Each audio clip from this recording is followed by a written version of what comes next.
Hello friends, कैसे हैं आप लोग। सॉल्वी देके में आपका स्वागत है। मैं अमित कुमार। फ्रेंड्स, मैं आज आपके लिए एक अकाउंटिंग से रिलेटेड टॉपिक, जो कि अकाउंट्स के लेवल पे बहुत ही इम्पोर्टेंट टॉपिक है, जीएसटी।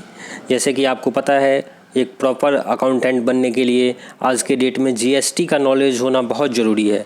अगर आपके पास बीजी, टैली या अदर नॉलेज है, बट अगर आपके पास जीएसटी का नॉलेज नहीं है, तो किसी भी कंपनी में आप इंटरव्यू के लिए जाते हैं या किसी भी फर्म में आप काम करते हैं तो बहुत ही प्रॉब्लम फेस करना होगा। तो चलिए, मैं आज आपको बताऊंगा कि जीएसटी क्या है और इसका जो पोर्टल होता है जीएसटी का, ऑनलाइन जो साइट है, उस पर कैसे काम करते हैं, क्या चीज़ है। तो वीडियो को अगर पसंद आए तो लाइक एंड सब्सक्राइब ज़रूर करें।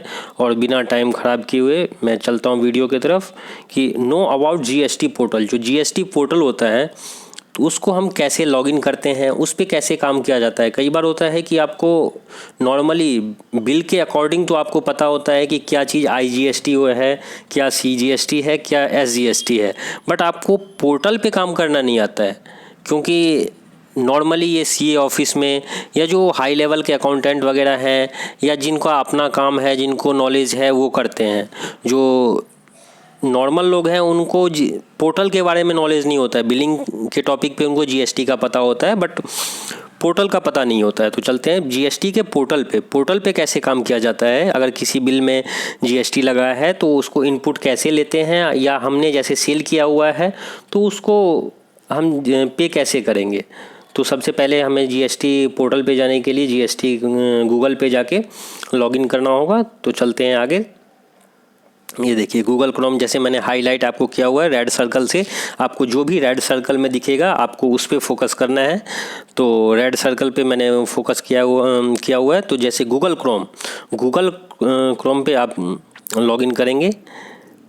जैसे ही लॉगिन करेंगे वहाँ पे आपको डालना है goods and service tax, GST return करके। अगर आप गुड्स एंड सर्विस टैक्स डालते हैं, जीएसटी डालते हैं या gst.gov ऐसे डालेंगे, अपने आप साइट ओपन हो जाएगा। क्लिक करेंगे उस पर तो आपको ऐसा इंटरफेस ओपन होगा।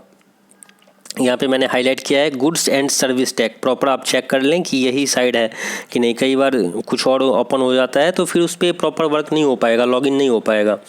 तो अगर ये साइट आपका ओपन होता है तो फिर यहाँ पे साइड में आपका जो लॉगिन का ऑप्शन है वहाँ पे लॉगिन करेंगे। लॉगिन पे जैसे आप क्लिक करेंगे देन आपके पास इस टाइप का इंटरफेस ओपन होगा।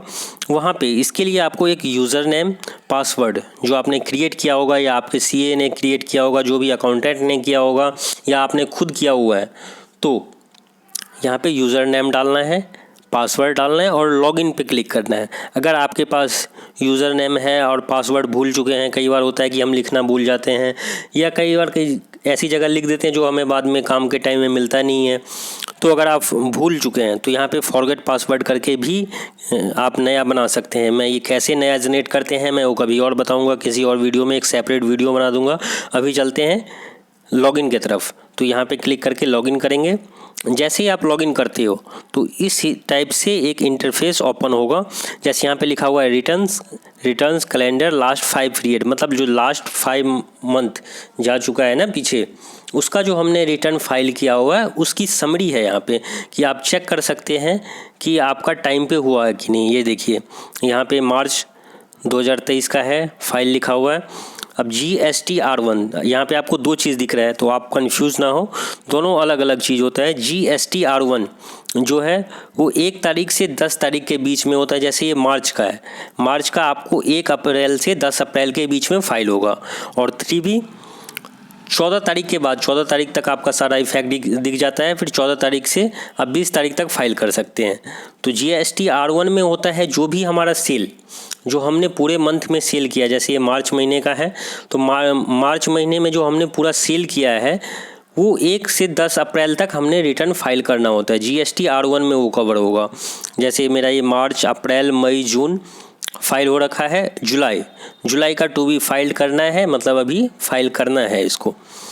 वैसे ही 3B का है। 3B में ये होता है जैसे आपने कोई सेल किया और आपने किसी से परचेज किया। अब जैसे ही आप अपना रिटर्न डालोगे तो आपका सेल किसी और के लिए परचेज है एज इट इज़। अगर किसी से आपने परचेज़ किया तो परचेज़ की एंट्री नहीं डालना होता है। अगर सामने वाला सेल की एंट्री डाल रहा है तो आपके जीएसटी नंबर पे अपने आप इफेक्ट करेगा। वो आपके लिए परचेज है तो आपको उसमें कोई हमें एंट्री नहीं डालना होता है। सेल के टाइम में आप एंट्री डाल के, जैसे अगर आप मैनुअली एंट्री कर सकते हैं या जेएसएन फाइल के द्वारा अपलोड कर सकते हैं डायरेक्ट। अगर आपके पास ज़्यादा डाटा है तो आप मैनुअल एंट्री कितना ही करेंगे, अगर 5, 10, 20 ऐसे है तो आप मैनुअल एंट्री कर सकते हैं, या आप जैसे भी आपको हो आप रिटर्न फाइल कर सकते हैं। अगर आपको मैनुअली समझ आए तो मैनुअली कर सकते हैं, वो भी मैं आपको बताऊँगा नेक्स्ट वीडियो में कि मैनुअली अगर आप कैसे जीएसटी के साइड पे बिल अपलोड किया जाता है।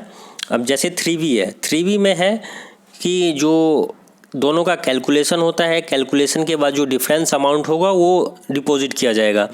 जैसे यहाँ पे मार्च में है 3V, तो अब हमारा जो सेल था और जो परचेज है, जो दोनों का डिफरेंस होगा, अगर जो सेल का जो अपना टैक्स मान के चलो बना 5,000 और हमने परचेज कर रखा है 6,000, हमने टैक्स पे किया पहले। अगर परचेज के थ्रू हमने 6,000 पे कर दिया, क्योंकि जो हम बिल खरीद के आते हैं उसमें नीचे जीएसटी लगा होता है, तो जीएसटी हम पार्टी को नहीं दे रहे हैं, वो डायरेक्ट गवर्नमेंट को ही पे करना होता है, देते हैं, तो वो हमारा लेस हो जाता है। तो आगे मैं और दिखाता हूँ कि कैसे होता है। अब ये देखिए, इसी में नीचे चलते हैं, यहाँ पे लिखा है कंटिन्यू टू डैशबोर्ड। अगर इस पर आपको क्लिक करना है तो आपका ये वाला पेज ओपन हो जाएगा।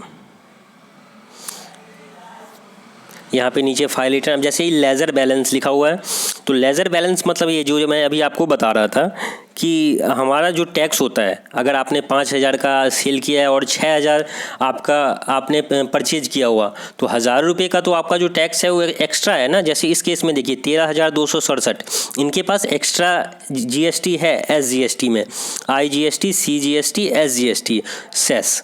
तो अपना जैसे होता है IGST, CGST और SGST में, तो इसमें देखना होता है कि हमारे पास किस में पड़ा हुआ है। अगर नहीं है तो हमें पे करना है। अब SGST में है तो नेक्स्ट टाइम जो हम पे करेंगे टैक्स, तो हमारा ये इतना लेस हो जाएगा, वो एडजस्ट हो जाएगा। तो मंथ टू मंथ एडजस्ट होता है। ऐसा नहीं है कि आपने अगर एक्स्ट्रा परचेज़ कर लिया तो आपका GST चला जाएगा, ऐसा नहीं है, वो नेक्स्ट मंथ में आपका एडजस्ट हो जाएगा। फिर आगे चलते हैं, फाइल रिटर्न पे क्लिक करेंगे। रिटर्न फाइल करने के लिए अगर टैक्स पे करना है तो यहाँ नीचे से भी कर सकते हैं, उसके बगल में पे टैक्स लिखा हुआ है, और आगे चल के भी दूसरा ऑप्शन भी आता है टैक्स पे करने का। तो फिलहाल रिटर्न फाइल पे क्लिक करेंगे और आगे चलते हैं। जैसे आप फाइल रिटर्न पे क्लिक करेंगे तो इस टाइप का इंटरफेस ओपन होगा कि आपको कब का मतलब किस मंथ का आपको फाइल करना है। तो यहाँ पे फाइनेंशियल ईयर सेलेक्ट करना है, क्वार्टर सेलेक्ट करना है। जैसे अभी अगस्त चल रहा है तो जुलाई का फाइल होगा, तो जुलाई पे क्लिक करके सर्च कर देंगे। जैसे ही आप सर्च करोगे इस टाइप से फिर से एक इंटरफेस ओपन होगा। अब यहाँ पे है details of outward supply of goods और सर्विस GST R1। देखिए यहाँ पे डेट मेंशन है, ड्यू डेट 11/8/2023, मतलब जो जुलाई का जो रिटर्न फाइल होना है वो 11/8 तक ही फाइल होगा। उसके बाद आपको पेनल्टी लगेगी, तो आप पेनल्टी से बचने के लिए 11 तारीख से पहले, मतलब 11 तारीख को तो वैसे साइट बहुत स्लो हो जाता है, 11 तारीख से कोशिश करें कि 10 तारीख तक अपना काम निपटा लें। तो जो भी डिटेल होगा यहाँ पे प्रिपेयर ऑनलाइन करके आप यहाँ से क्लिक करके आगे रिटर्न फाइल कर सकते हैं।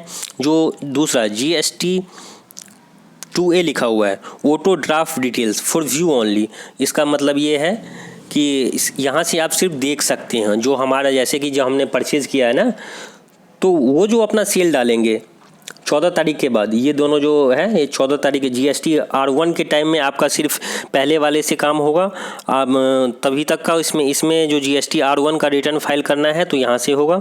और जो 2A और ये 2B है ये आप 14 तारीख के बाद देख सकते हो, क्योंकि 3-4 दिन का टाइम लग जाता है सारा इफेक्ट आने में। जैसे हमने हमारा सेल किसी के लिए परचेज है, तो जो हम सेल यहाँ पे GST R1 में डालेंगे तो दूसरा सामने वाले का जो परचेज है यहाँ पे शो होगा।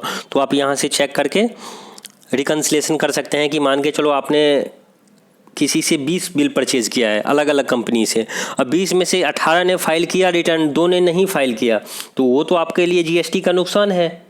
तो इस चीज़ के लिए आप यहाँ से व्यू और डाउनलोड करके रिकन्सिलेशन कर सकते हैं कि हमने जो सामने वाले पार्टी को बिल के साथ जीएसटी पे किया है वो हमें जीएसटी रिटर्न मिल रहा है कि नहीं मिल रहा है। तो आपको यहाँ से चेक करना है। अब आप यहाँ पे आता है auto draft ITC statement for the month to be. आप यहाँ से भी उसको चेक कर सकते हैं और ये देख सकते हैं कि किस किस का रिटर्न फाइल हो चुका है और किस किस का मैं इनपुट ले सकता हूँ कि आपको उसका जो आपने सेल के टाइम में आपका जो परचेज़ जो आपने किया है, परचेज़ के टाइम में जो आपने टैक्स पे किया था उसका यहाँ पे आपको इनपुट मिल रहा है कि नहीं मिल रहा है। अगर नहीं मिल रहा है तो आप सामने वाले पार्टी को फ़ोन करके बोल सकते हैं कि जी हमने जो आपसे बिल परचेज़ किया था वो अभी तक हमारे साइड पे शो नहीं हो रहा है। तो आप उसको अपने सीए के बोल के अमेंडमेंट डलवाएं या क्या प्रॉब्लम है वो चेक करके बताएं जिससे मैं इनपुट ले सकूँ। कई बार होता है कि जीएसटी नंबर फाइल करने में सामने वाले को दिक्कत हो जाती है, मतलब दिक्कत मीन्स कि गलत फाइल कर देते हैं। आपका जीएसटी नंबर की जगह किसी और का जीएसटी नंबर अगर डाल दिया जाए तो आप पे इफेक्ट नहीं करेगा। तो ये चीज़ होता है। फिर इसमें नीचे देखिए यहाँ पे लिखा है मंथली रिटर्न जीएसटी 3B। जब आपका जीएसटी R1 फाइल हो जाएगा 2A 2B से आप पूरा चेक कर लेंगे कि हमारा जो परचेज का है वो हो रहा है कि नहीं। जीएसटी R1 में सेल का हो गया, 2A 2B में परचेज का हो गया।